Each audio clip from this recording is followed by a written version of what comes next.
تو پہلا عمل اس دن کے حوالے سے جو آپ صلی اللہ علیہ وسلم نے ارشاد فرمایا وہ روزے کا ہے، جو اس دن اور اس کے ساتھ ایک دن ملا کر روزہ رکھنے کا ہے۔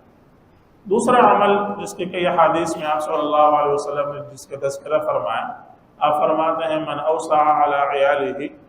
یوم عاشورہ اوسع اللہ علیہ سائر سنۃ، جو آدمی عاشورہ کے دن،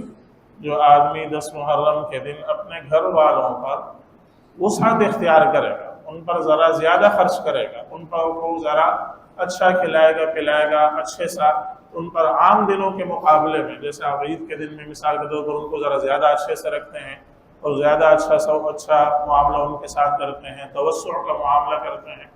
تو آپ نے فرمایا کہ جو آدمی عاشورہ کے دن اپنے گھر والوں کے ساتھ، اپنے اہل و عیال کے ساتھ توسع کا معاملہ کرے گا، اوسع اللہ علیہ سائر سنۃ، اللہ تعالیٰ باقی پورا